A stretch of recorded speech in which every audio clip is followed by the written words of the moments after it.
Rodney Torreson. I grew up on a farm in northwest Iowa, but I moved here in 1976 and began teaching at Emmanuel St. James Lutheran School in Grand Rapids here. This is still kind of amazes me, but it's probably a good thing too, because they took me sight unseen. I was called in much the way a minister is called. So I suddenly showed up on their door, and they were stuck with me then. So I was called into an office at Concordia College St. Paul, because I'd gone back to pick up a teaching certificate. And they just told me where I was going. I wanted to stay in Iowa or Minnesota, but there weren't many Lutheran parochial schools in Iowa. There were a lot in Minnesota, but I wasn't one of them, I guess, that they really longed to keep right there.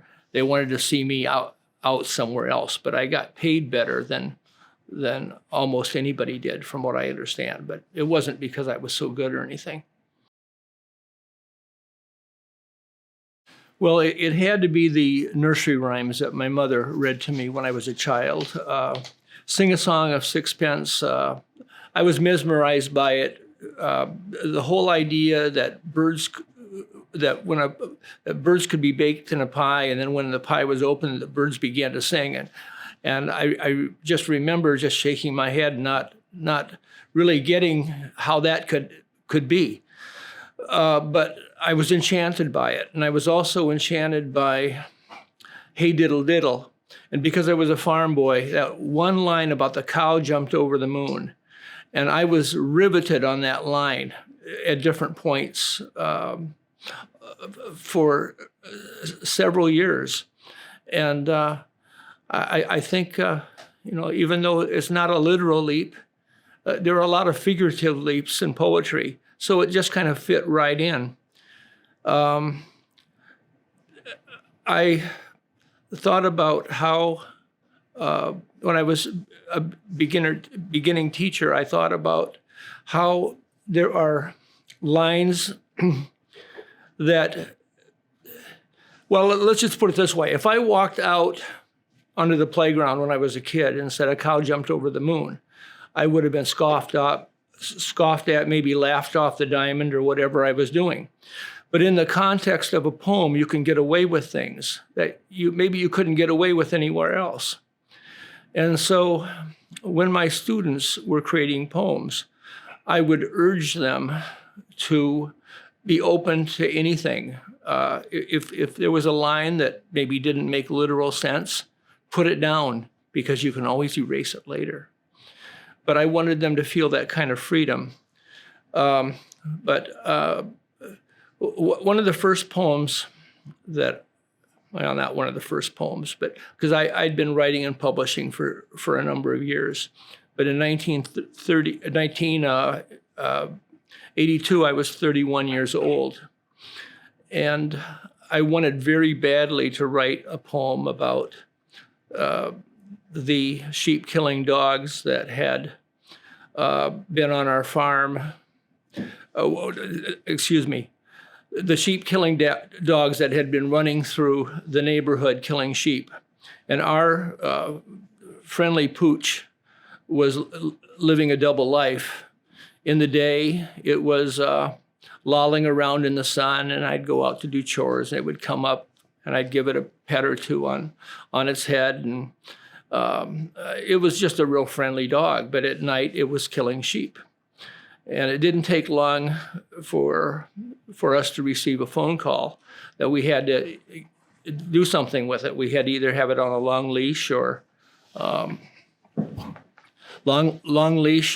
shoot it. My dad couldn't shoot it. But anyway, I thought there are a lot of riveting images that I had in my mind, and I'd like to use those in a poem. And I had probably maybe 4 nights where I would sit down right before I'd go to bed for maybe an hour, and I would try to write that poem. And at the end of, say, 12 drafts, all I had was Sheep Killing Dogs and Moonstruck Gravel Road. That was it. And I think I might have even had those before I started writing the poems in the first place. And I can remember how frustrated I'd get, just like my students might on a certain occasion. Crumple it up, walk through the living room and the dining room into the kitchen and hurl that thing, slam it right into the wastebasket. And I did that a lot. But then, let's call it the 13th draft. All of a sudden, I started writing, and I could hardly write fast enough because the poem just seemed to come from somewhere else or from deep inside me. I had no idea, but I didn't think about this until later. I was too busy writing the words down. And so On a Moonstruck Gravel Road was written within a couple of minutes' time after trying for hours for it. And it won the Kent County Poetry Contest in 1983. It was published in a good journal, several anthologies, and then in 2006, Ted Kooser, the U.S. Poet Laureate and Pulitzer Prize winner, chose that poem of mine and another poem of mine for 2 columns in his nationally syndicated, actually internationally syndicated newspaper column, American Life and Poetry.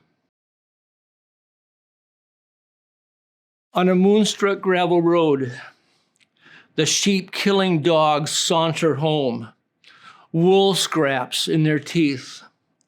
From the den of the moon, ancestral wolves howl their approval. The farm boys, asleep in their beds, live the same wildness under their lids. Every morning they come back through the whites of their eyes to do their chores, their hands pausing to pet the dog, to press its ears back over the skull, to quiet that other world. But thank you for asking me. And strangely, that's what I was looking for when I sat down to write the poem. But I had all those false starts. And then I learned that I must have patience with my students who had writer's block. Because at the time when I would sit down to write a poem, actually any poem, but particularly Moonstruck Gravel Road, I knew there was a good poem there. But I had kind of what you might call the pregame jitters or something. I was in awe of that idea, and I couldn't write. But I've had a lot of other ideas that I wasn't in awe of, and yet I still couldn't write the poem. So something magical happened. And I would find myself, when I was starting a writing class, and the kids were maybe reaching under the desk to get their paper and pencil, draw them out, or maybe sitting there during the first minute or two of writing the poem, I would find myself giving little advertisements for poetry, like, remember, when you sit down to write a poem, anything can happen. Anything can happen, and I would stress that. And by looking around quite often, I could tell that the kids believed it, I think because I believed it. And I found that to be absolutely true. And something else that I would do would be, if I had praise, I would say it out loud, or I'd put it in big letters. And if something just didn't work at all, I tried to put those in smaller letters and more faded or whatever. So that's one thing that I would think about. But also, I brought in poetry that I thought that the kids would really like. And one of my first thoughts was that the poem had to be one that I liked, because there's no way I could sell the poem to the students if I didn't like it myself. So I so I would begin every class with maybe 2 poems, unless it maybe one long one or 2 or 3 smaller ones. So I justified it pretty easily because that's part of literature too. So, I mean, if I had to take a little more time for my writing, that's okay. If it was, so I was always looking, I kind of look at the big picture like that. I wrote my first poem when I was in 5th grade, and it wasn't very good. And the poem was precious, and that's not a compliment. And the poem was ironically entitled Precious Jewels. So I broke one of the basic rules about writing immediately. I didn't write about something I knew about. So I think it maybe had a pirate in it. I don't know, but it had that kind of a feel anyway. So you got to write about what you know about. And I wrote a book about the New York Yankees. It's right here, I guess. The Ripening of Pinstripes. And that's not about me. However, I guess indirectly it is, because that's about all I thought about when I was a kid was the New York Yankees. So my memory would be very, very alert to different facts about baseball players, and I'd watch every game I could, etc. But after I wrote my initial poem, Precious Jewels, which wasn't very good at all, I didn't write any more poems. There was no follow-up for years. But I noticed when I was in literature class in high school, the English teachers were usually focused upon short stories, not on poetry. And I would find myself reading the poems. I think the teacher did go over Poe's Annabel Lee, for instance, because there were so many people that were kind of glued into what Poe wrote. But there were poems by Frost, like The Death of a Hired Man and Mending Wall, and Elizabeth Bishop's The Fish, Richard Eberhardt's The Groundhog, parts of Whitman's poem, Song of Myself. The one poem that really caught my attention, that really riveted me more than the others, was Carl Shapiro's Autowreck, and which has some ghastly images in it. But the writing is beautiful, and I have here. What I did was I just wrote out, or I typed out the first part of the poem, and I have here the contrast, the brilliant light of the ambulance, and then the dark of the crash site. The contrast of those two was really spellbinding for me, and I'm going to read it. And I later learned that Carl Shapiro was Ted Kooser's teacher. And Kooser didn't have a lot of disturbing imagery in his poems, but there's something about the way he built metaphors and language that I can tell that he learned a lot from Carl Shapiro. But here's the first part of Autowreck, which I would use with my 7th and 8th grade students. I read, and I hadn't thought about this, but Shapiro, he wanted to write about things that weren't portrayed as beautiful, such as nature and love. He wanted to find imagery that was stark, that was maybe disturbing at times. But anyway, here's Autowreck, the first part of it.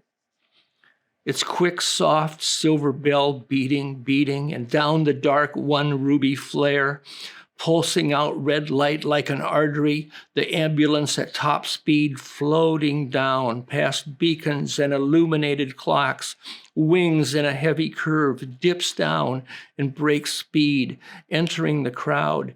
The doors leap open, emptying light. Stretchers are laid out, the mangled lifted and stowed into the little hospital. Then the bell, breaking the hush, tolls once, and the ambulance with its terrible cargo, slightly rocking, moves away as the doors, an afterthought, are closed. So, I mean, that would have been a wonderful poem all by itself. It captures how volatile life can be, how suddenly things can change, how there's love in this life, and there's peace, and there's lots of good things, but there's also terrible surprises that can come upon us. And I think maybe it makes me less fearful myself by reading poems like that. And I never had children seem to shy away from those things.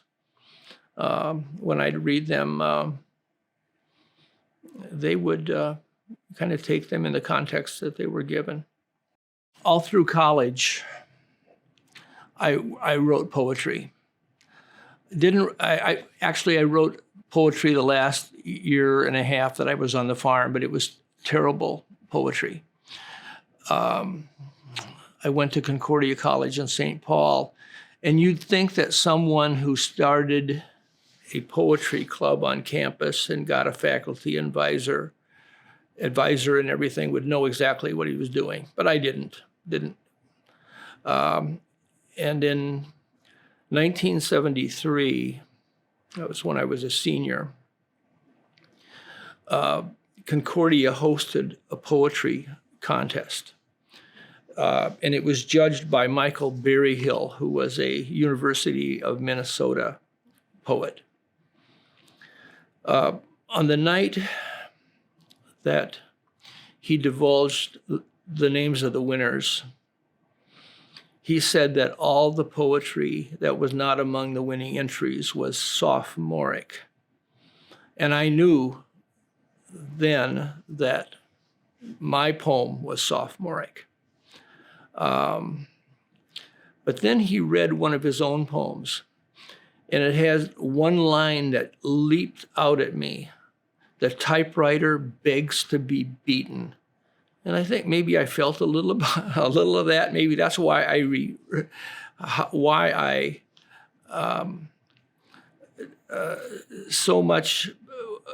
I was so enthralled with that one line, that personification.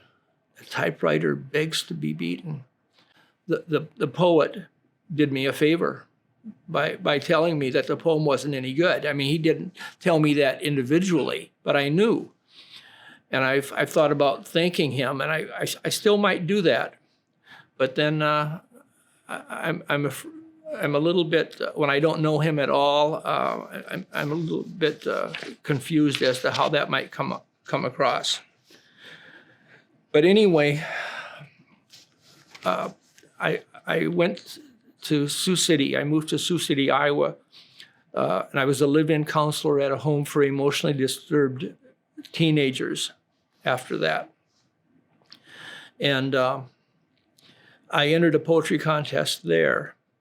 And the judge was Phil Hay, who was a English professor at Briarcliff College. And I was stunned by how magnanimous he was, how he had the poet's best interests in mind. And he even had volunteered to meet with anyone that wanted to know more about poetry. And so on a Saturday morning, I went there, and I went to his house, knocked on the door, and he met me with a paintbrush. I was half expecting him to have poems in his hand, but he was painting his living room and dining room. He found a place for us to sit down. This was 1973 or 74, probably 74, and he talked to me about contemporary poetry for an hour, and then he read a couple of his own poems.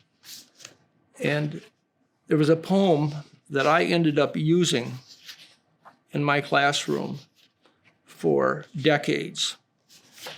And it's called Bait Shop.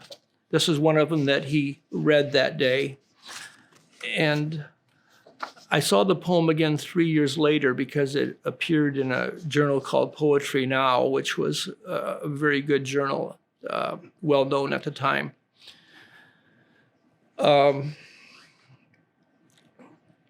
But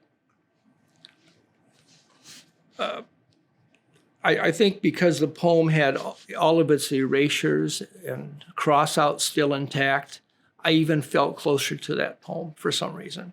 But here it is. Here's the poem. And to use a cliche, the poem just leaped off the page when he read it. And I wasn't even into fishing that much. But this poem really did it for me, and it still does. Bait Shop. You can tell by the window. You can see flatfish, bass sereno, old bobbers, old spoons, old net, and somewhere in the deep inside, the old man. For now, move slow. Try to recall how good your line was last time out. Any weak spots? Any place the reel grabbed or dragged? Anything? There he is, between the tanks of chubs and shiners and cold beer, a long reach down in the moving water. Ask for worms. He'll know you then. He'll rise huge and slow to you, opening and closing his mouth as if to speak. And I marveled immediately how the man who runs the bait shop is almost like a fish himself, because so often it looks like fish, when you catch them, have something to say, but they can't speak, but they're moving their mouth. And so that would be a wonderful poem that I'd use to teach personification. And I would teach similes and metaphors and assonance and alliteration, all of those. And you can hear his voice. You can hear Phil's voice in this poem too. In fact, I have another poem here that's a short one. And it's by a poet named Jane Mead. And I didn't find this one until later. Let's see, I've been retired for 10 years. I probably found it 17 or 18 years ago. But it's called, listen to this title, Passing a Truck Full of Chickens at Night on Highway 80. Concrete, as you had mentioned. And on the basis of this poem, which I found in a journal, I bought her book. And I was disappointed because all the other poems were academic sounding, and it's hard for me to define academic. They seemed kind of sterile. And a couple weeks ago, I looked this poem up, and it's all over the internet. So it was this poem, not the real academic poems, that was heavily anthologized. But here it is, Passing a Truck Full of Chickens at Night on Highway 80. What struck me first was their panic. Some were pulled by the wind from moving to the ends of the stacked cages. Some had their heads blown through the bars and could not get them in again. Some hung there like that, dead, their own feathers blowing, clotting in their faces. Then I saw the one that made me slow some. I lingered there beside her for 5 miles, She had pushed her head through the space between bars to get a better view. She had the look of a dog in the back of a pickup, that eager look of a dog who knows she's being taken along. She craned her neck. She looked around, watched me, then strained to see over the car, strained to see what happened beyond. That is the chicken I want to be. So it's got some disturbing images, but life has disturbing images. But Jane Mead picked out a chicken that she wanted to emulate. I basically used Phil Hayes' attitude as one that I adopted and used in my classroom. And after my kids had grown up and I no longer had to cart them around, then I started meeting with 8 to 10 groups, small groups of kids at Mr. Berger on Lake Michigan Drive. Then I would meet with 2 larger groups of former students at Schuler Books on Alpine Avenue. But Phil Hay had told me that, and these were his exact words, down the road a piece, when you have your first classroom and you're teaching, and if you're still writing poetry, send me some. So I did. I sent him 5 or 6 poems. He wrote back to me and told me that they weren't any good, and that he wouldn't blame me if I would quit writing. I didn't really consider that, maybe because I wasn't that good at a lot of other things. But I decided to follow his advice. He told me to go out and buy books of poetry by certain writers. And Ted Kooser was at the top of the list. This was 30 years before he became Poet Laureate. When I moved out here, I started asking, or I would mention Ted Kooser, and nobody knew who he was at that point. But Ted Kooser, David Allen Evans was on that list, and he was a friend of Phil Hayes. Kooser was a friend of Phil Hayes, too. I talked to Dave Evans yesterday, in fact, via the computer. But he had poems that, his first poem, book of poetry, Train Windows, is just a fantastic book. But there were other poets like Nebraska poet William Clefcorn. But most of these writers were Midwestern. But he said, read your eyes out. I'd never heard that phrase before, so I remembered it.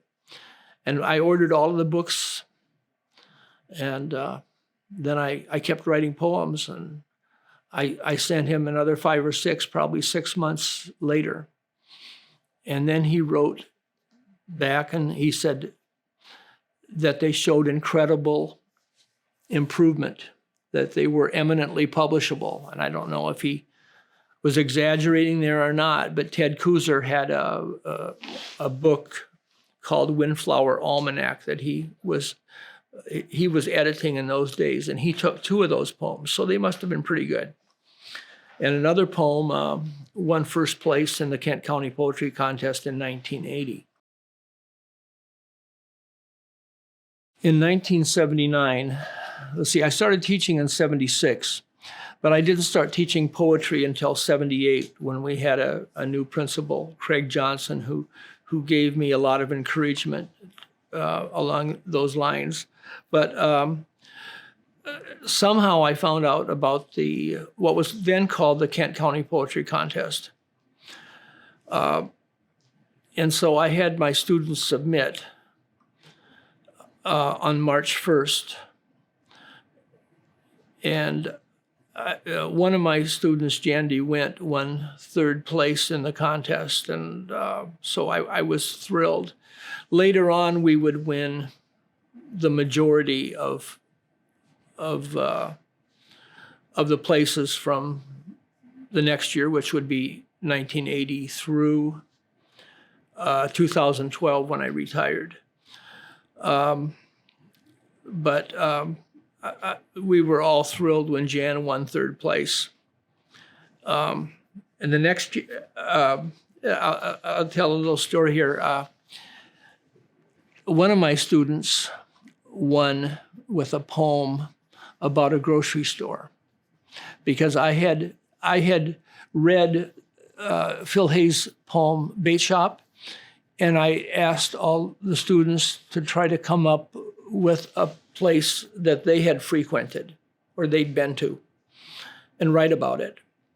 And she won first place in the county with her poem. I know her name, but I won't mention it because she was a big winner. She won, I think, $8 or $9 million a year or two ago in a lottery. But her winning started way back in probably about 1981 or 80 or something like that. In 1980, I entered my poem combine, and I won first place, and then we won several of the awards that year. I think we won most of them. And then there was a big write-up in the Grand Rapids Press. In those days, the press was really flourishing yet, and they'd usually give a lot of space to the winning poems. So, I mean, I found it, the contest, the Kent County Poetry Contest, now called the Dire Ives Poetry Contest, to be invaluable. It always presented a carrot, something for us to look forward to. All year long, I would gear them up, my students, for the Kent County Poetry Contest. And so they knew that poetry mattered to other people too, not just to Torreson, to other people. And that they could be paid $100 for winning first place, and a lot of them did over the years. Or it was $75 for second place and $50 for third place, I think, in those years. I think it might have gone up a little bit now. I don't know. But so what John Hunting did was remarkable. I mean, he has left a lasting legacy in Grand Rapids. And there have been so many young writers who maybe needed a little extra, maybe just the thought of writing a good poem. Hopefully that would be enough, but it's also nice to be honored with some cash. And $100 for a kid was a remarkable amount of money. It still is, I think. So, I mean, I thank John Hunting profusely for all that he did and has done and is still doing for poetry.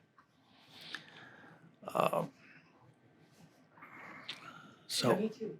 Yeah, and on a personal note, let's see, I won first place in 80 and 83, and I finished second place probably 4 times or something like that. Twice I lost to Hank Meyer, and he was so wonderful.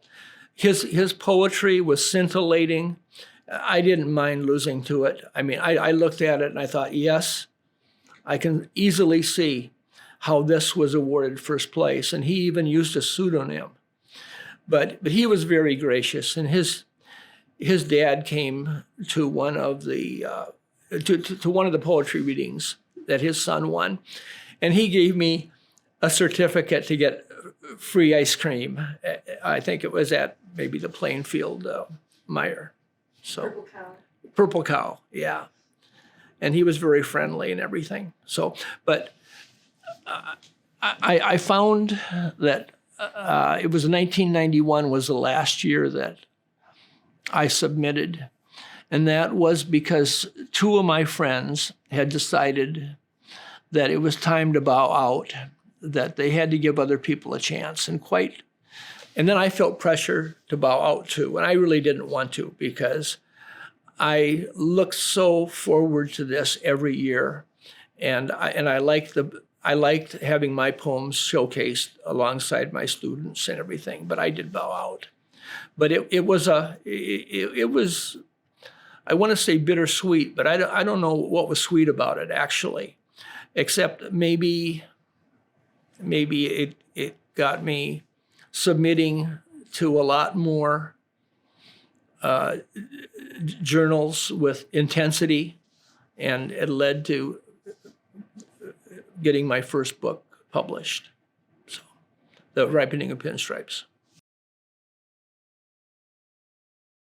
In fact, it all goes back to Race Street Gallery, because in probably 1981, I wrote a poem about Roger Maris, who broke Babe Ruth's record of 60 home runs in a season by hitting 61, although there was an asterisk by his home run total because he hit his in 162 games and Babe hit his in 154.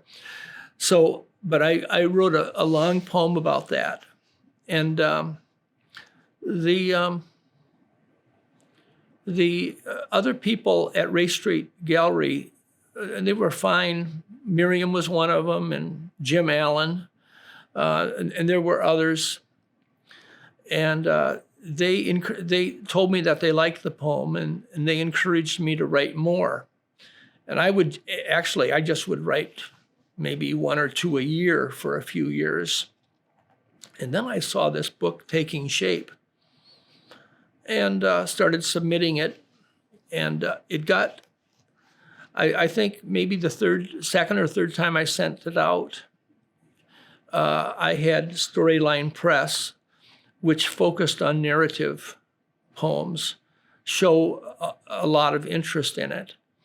But at the time, I had to, this was probably maybe 1991 or something.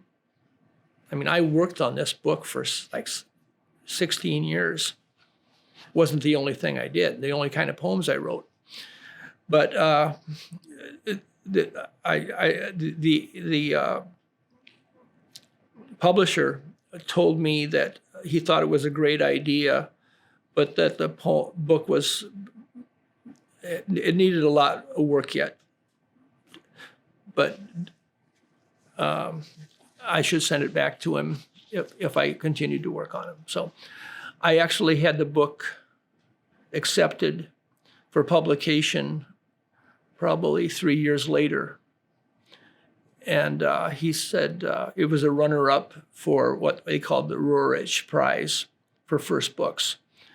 And he said it was the toughest competition that they'd ever had, and any of the books could have won first place. So maybe that's a line that they always use. But he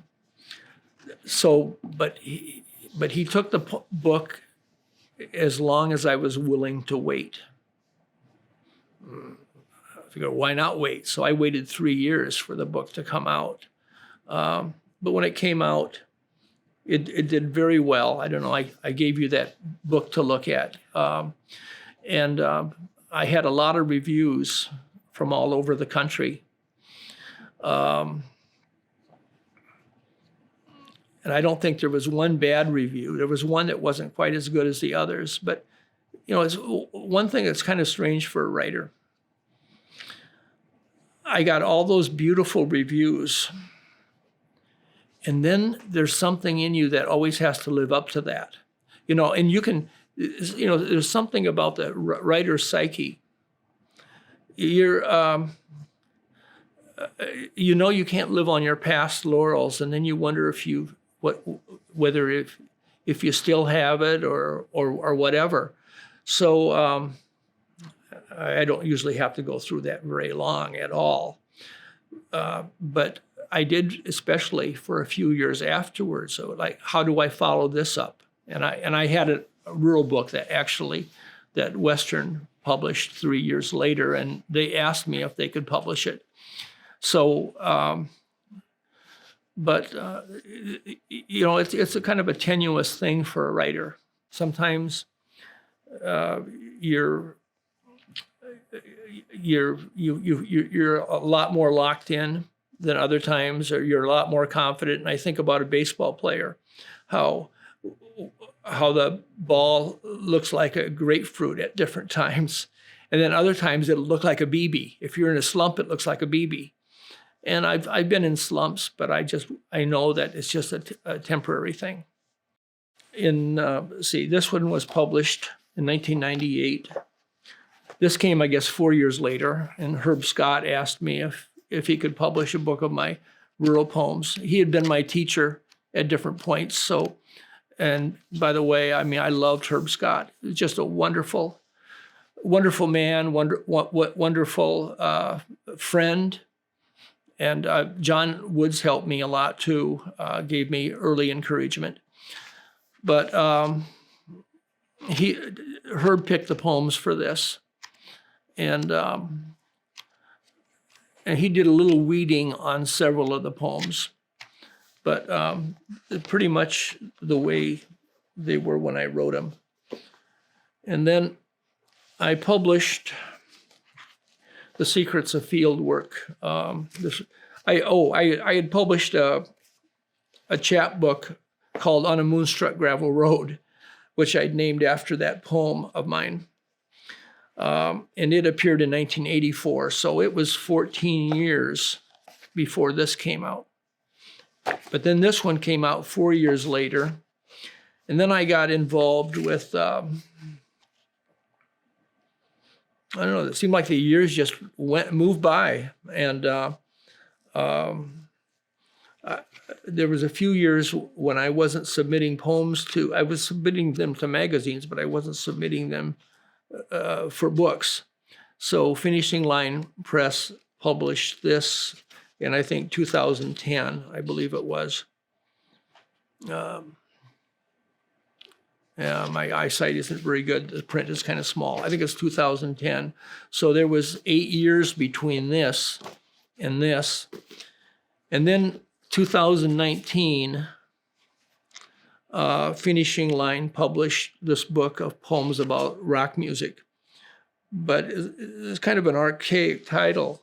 The Jukebox Was the Jury of Their Love. I mean, I go way back for that. And I had a lot of the poems published beforehand. But I think because of COVID, but not only because of COVID, maybe because I'm an older poet, everything, the book seemed like it was pretty much ignored. But that's okay. I put a lot of dreams into this for many years, and so it's nice to have all the poems in here and to be able to move on from there. I also have 2 other manuscripts, full-length manuscripts. One of them I have started to submit. So, I mean, I'm 71 years old, but I can, I mean, of course, I have more poems. I mean, I have more time than I ever did to create poetry. But I don't seem like I've lost anything in terms of my ability to write poems. In fact, maybe I even have more confidence. So that's good. I couldn't have anticipated this. I think I became Poet Laureate of Grand Rapids in maybe 2007.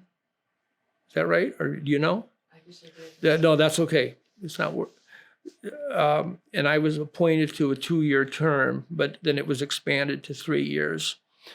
And what I did was Miriam and David Cope and Patricia Clark all asked their best students if they were interested in working on Through the Third Eye. So I had probably one person from each of them, one student that each of them had recommended. And then I had former students and even present day students, students that might have been in 7th or 8th grade, 5th grade, 6th grade. And some of them were my writers as well. That's what they worked on, was Through the Third Eye. it was a website that lasted for probably 5 years. It was, the students wrote about different poetry readings. They wrote, excuse me, they wrote reviews of books by Michigan writers and national writers. And they wrote about the winning entries in the Kent County, what was still, I think, called the Kent County Poetry Contest at that time, or the Dyer Ives Contest. And we had, they also conducted interviews. And it was pretty amazing because almost every poet that we interviewed or had a review of their book wrote back to say how moved they were and how high the quality was. And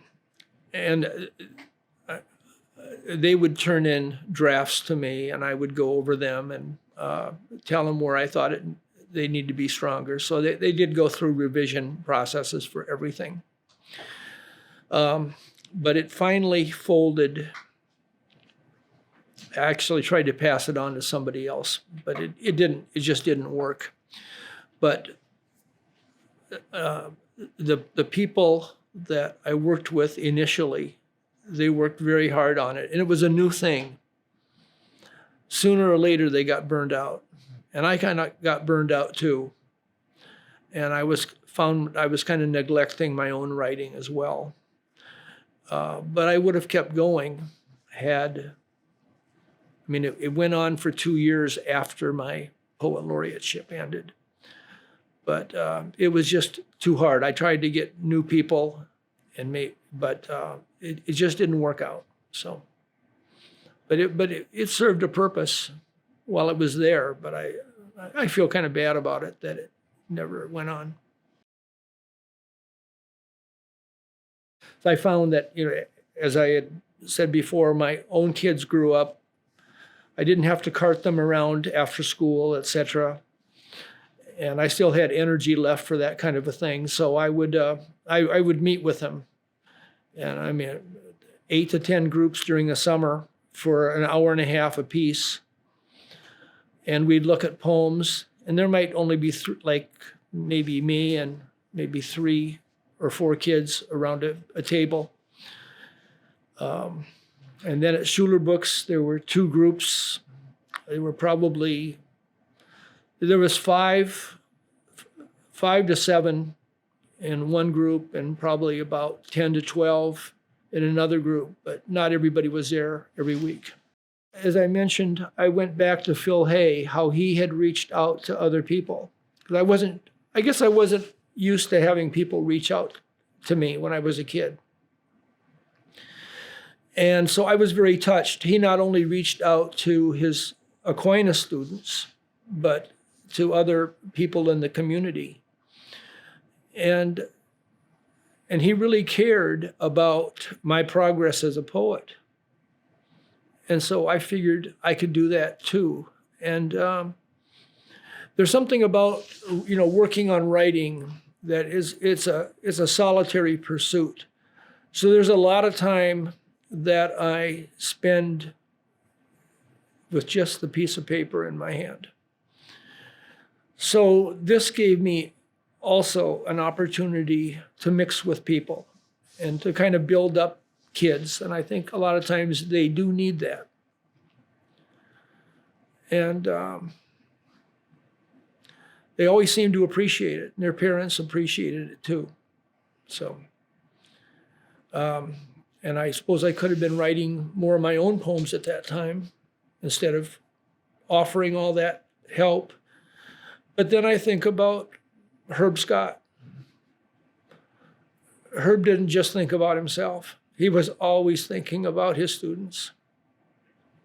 So, he goes a lot farther than Phil Hay.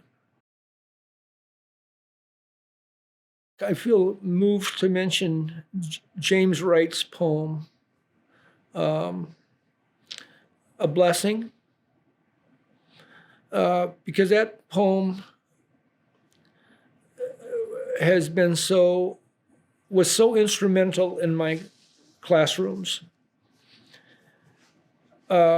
Because here James Wright and Robert Bly was the writer in the car, and they were either going to, or coming back from a writers' conference, and they saw these two Indian ponies alongside the road, and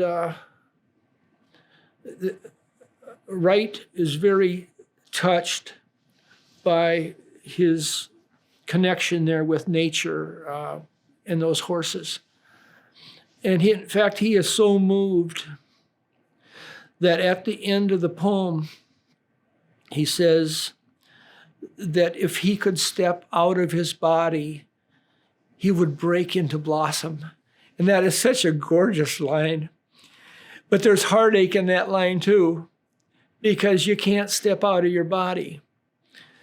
But I would use this poem with my students and tell them again, that if you're moved to write something and it might end up sounding stupid or silly, write it down, because it might be a marvelous line. And I'm sure James Wright felt maybe he was unnerved maybe by that line that he came up with at the end of the poem regarding how it would be accepted by others. But that was a masterstroke, those lines. And my students wrote enough good lines that I know they learned. They learned a lot about writing.